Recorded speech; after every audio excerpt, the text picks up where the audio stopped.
Bismillahirrahmanirrahim. Assalamualaikum warahmatullahi wabarakatuh. Apa kabar anak-anak sekalian? Alhamdulillah, semoga kita semua senantiasa dalam keadaan sehat walafiat. Amin. Pada hari ini kita akan belajar SKI tentang materi Wali Songo. Mari kita mulai saja belajar kita hari ini dengan sama-sama membaca Bismillahirrahmanirrahim. Anak-anak sekalian, sejarah perkembangan agama Islam di Nusantara tidak terlepas dari peranan 9 orang wali yang disebut Wali Songo. Wali artinya penghulu agama dan Songo artinya 9. Jadi Wali Songo berarti 9 orang wali. Baiklah, kita akan membahas satu persatu Wali Songo. Yang pertama yaitu Sunan Gresik. Sunan Gresik memiliki nama asli Makdum Ibrahim Samarkand. Beliau diperkirakan lahir di Samarkand, Asia Tengah, pada abad 14 Masehi. Beliau juga disebut Syekh Maghribi. Pada tahun 1392 Masehi, beliau hijrah ke Pulau Jawa. Dan daerah yang pertama kali disinggahi adalah Desa Sembalu, yang sekarang adalah daerah Leran Timur, Kecamatan Manyar, terletak 9 km ke arah utara kota Gresik. Kegiatan pertama yang dilakukannya adalah berdagang dengan cara membuka warung yang menyediakan kebutuhan pokok dengan harga murah. Beliau juga membuka pengobatan gratis untuk masyarakat sekitar dan juga mengajarkan cara-cara baru bercocok tanam.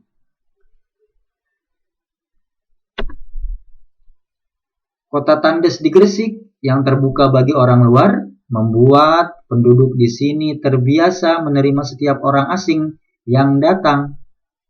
Demikian juga dengan Sunan Maulana Malik Ibrahim. Ia diterima dengan sambutan layaknya tamu terhormat. Ia lalu mulai menyiarkan agama Islam di tanah Jawa bagian timur. Dalam melakukan dakwahnya, beliau sangat berhati-hati, sebab pada saat itu kebanyakan masyarakat Jawa belum beragama Islam. Beliau tidak menentang adat istiadat yang ada di masyarakat Jawa. Beliau menghadapinya dengan bijaksana. Berikut adalah jasa Maulana Malik Ibrahim dalam mengembangkan agama Islam di Pulau Jawa, yaitu A. Melakukan pendekatan di kalangan rakyat jelata, B. Menghilangkan penggolongan kasta, C. Mendirikan tempat ibadah dan pesantren, D. Menyebarkan agama Islam di kalangan istana. Yang kedua adalah Sunan Ampel. Nama asli Sunan Ampel adalah Raden Rahmat dan merupakan anak dari Maulana Malik Ibrahim atau anaknya Sunan Gresik. Di Ampel Denta, beliau membangun pondok pesantren dengan mengajak masyarakat sekitar. Sunan Ampel juga mengenalkan istilah mohlimo, yaitu seruan untuk tidak berjudi, tidak minum minuman keras, tidak mencuri, tidak menggunakan narkotika, dan tidak berzina. Sunan Ampel diperkirakan wafat pada tahun 1481 Masehi di Demak dan dimakamkan di sebelah Masjid Ampel, Surabaya. Yang ketiga yaitu Sunan Giri. Sunan Giri memiliki nama kecil yaitu Jaka Samudra. Ayahnya bernama Maulana Ishak dan ibunya bernama Sekardadu. Beliau lahir di Blambangan, kini Banyuwangi, pada tahun 1442 Masehi. Sunan Giri mendirikan pesantren di daerah perbukitan desa Sidomukti di sebelah selatan Gresik.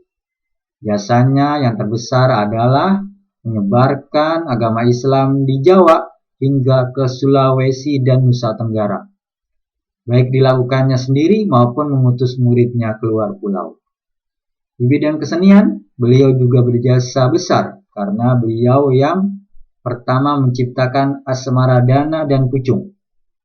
Beliau pula yang menciptakan tembang dan tembang dolanan anak-anak yang bernuansa Islam, seperti jamuran, jublak-jublak suweng, jitungan, dan delikan.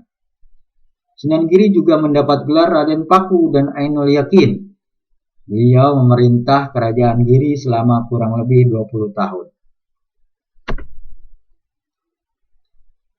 Selanjutnya yang keempat adalah Sunan Bonang. Sunan Bonang merupakan putra dari Sunan Ampel. Nama kecilnya adalah Raden Makdum Ibrahim.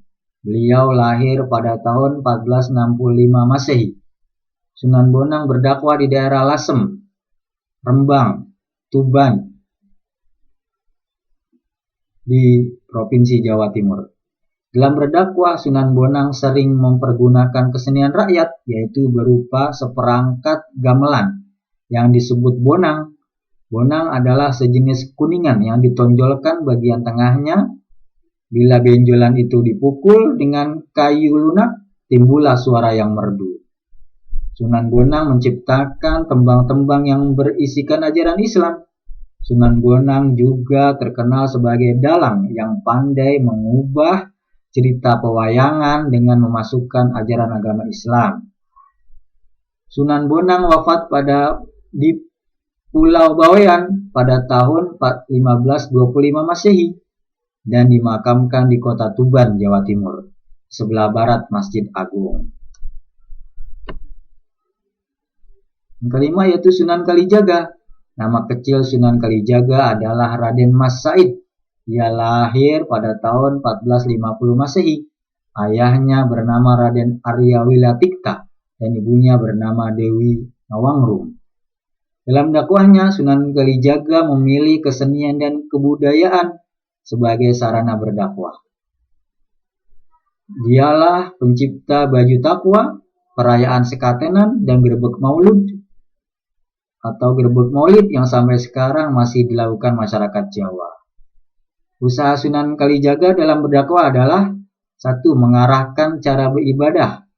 2. Sunan Kalijaga lebih senang dakwahnya dilakukan secara keliling dari kampung ke kampung. 3. Sunan Kalijaga selalu bersikap dan berpenampilan seperti rakyat biasa. 4. Sunan Kalijaga memanfaatkan tembang sebagai media dakwahnya.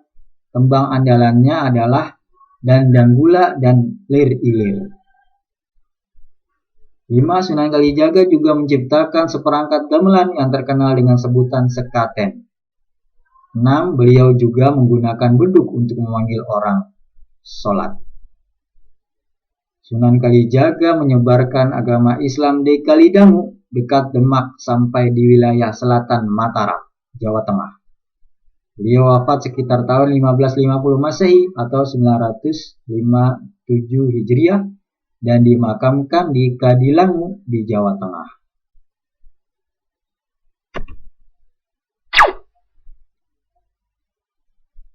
Yang keenam adalah Sunan Derajat. Nama kecil Sunan Derajat adalah Raden Kosim. Beliau putra dari Sunan Ampel yang lahir pada tahun 1470 Masehi. Sunan Derajat mendirikan padepokan santri Dalem Dhuwur yang kini bernama Desa Derajat, Pacitan, Jawa Timur. Sunan Derajat memperkenalkan ajaran Islam dengan cara bijak tanpa memaksa. Dalam menyampaikan ajaran Islam, Sunan Derajat menempuh 5 cara. Yang pertama, melalui pengajian secara langsung di masjid atau musola. Yang kedua, melalui penyelenggaraan pendidikan di pesantren. Yang ketiga, memberi petuah dalam menyelesaikan masalah. Yang keempat, melalui kesenian tradisional. Dan yang kelima, melalui ritual adat sepanjang tidak bertentangan dengan ajaran Islam. Ajaran yang dibawa oleh Sunan Derajat lebih ditekankan pada kerja keras, kedermawanan untuk mengentaskan kemiskinan, dan menciptakan kemakmuran bagi warganya. Yang ketujuh adalah Sunan Muria. Sunan Muria adalah putra Sunan Kalijaga dengan Dewi Saroh. Nama aslinya adalah Raden Umar Said. Beliau berdakwah dari Jepara, Tayu, Juwana, hingga sekitar Kudus dan Pati.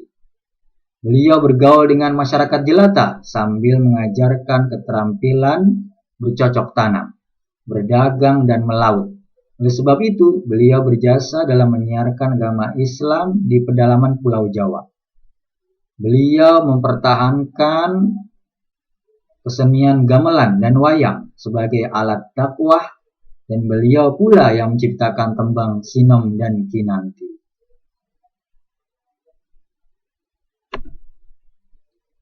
Yang kedelapan adalah Sunan Kudus. Sunan Kudus adalah putra Raden Usman Haji, bergelar Sunan Ngudung, dan Syarifah, adik Sunan Bonang. Nama kecil Sunan Kudus adalah Ja'far Shodiq. Sunan Kudus menerapkan strategi dakwah sebagai berikut. 1. Membiarkan dulu adat istiadat yang sukar diubah dengan tidak menggunakan jalan kekerasan. 2. Bagian adat yang sesuai dengan ajaran Islam dan mudah diubah segera dihilangkan. 2. Bagian adat yang tidak sesuai ajaran Islam dan mudah diubah segera dihilangkan. 3. Tuturi handayani, artinya mengikuti dari belakang terhadap adat dan kelakuan rakyat, tetapi diusahakan untuk dapat mempengaruhi sedikit demi sedikit sambil mengisi dengan ajaran Islam. Yang keempat, menghindari kekerasan dalam menyiarkan agama Islam. Kelima, mengubah kepercayaan yang tidak sesuai, tapi dengan prinsip tidak menghalau masyarakat dari umat Islam. Sunan Kudus mendekati masyarakat Kudus adalah dengan memanfaatkan simbol-simbol Hindu dan Buddha. Hal itu terlihat dari arsitektur Masjid Kudus. Bentuk menara, gerbang, dan pancuran wudhu melambangkan 8 jalan Buddha. Sebuah kompromi yang dilakukan Sunan Kudus. Yang kesembilan atau terakhir adalah Sunan Gunung Jati. Sunan Gunung Jati atau Syarif Hidayatullah adalah putra Syarif Abdullah Maulana Huda. Ia berjasa mengembangkan Cirebon sebagai pusat dakwah dan pemerintahannya, yang kemudian menjadi Kesultanan Cirebon. Anak Sunan Gunung Jati yang bernama Maulana Hasanuddin juga berhasil mengembangkan kekuasaan dan menyebarkan agama Islam di Banten. Sunan Gunung Jati bersama putranya melakukan dakwah ke daerah Banten dan Sunda Kelapa. Sunan Gunung Jati memberikan keteladanan dalam bekerja. Dalam dakwahnya, beliau lebih banyak membantu rakyat dengan cara membangun jalan, saluran irigasi, dan lain-lain. Pada tahun 1480, beliau membangun masjid yang dinamai Masjid Agung Sang Cipta Rasa atas prakarsa Nyi Ratu Pakungwati yang merupakan istri Sunan Gunung Jati. Dalam melaksanakan perjuangannya, tidak jarang beliau menghadapi rintangan, baik yang ringan maupun yang berat. Akan tetapi, beliau masih mampu untuk menghadapi itu semua. Sunan Gunung Jati meninggal dunia pada tahun 1570 Masehi atau 977 Hijriah dan dimakamkan di Cirebon. Ada beberapa peninggalan Wali Songo. Di antaranya 1. Menara Kudus. Yang kedua, Masjid Agung Demak. Yang ketiga, Masjid Agung Banten. Yang keempat, Masjid Sang Cipta Rasa di Cirebon. Yang kelima adalah Masjid Sendang Duur. Demikianlah pelajaran SKI kita hari ini, yaitu tentang Wali Songo atau 9 orang wali. Untuk lebih jelasnya kalian bisa membuka kitab dan membacanya, yaitu kitab SKI halaman 62 sampai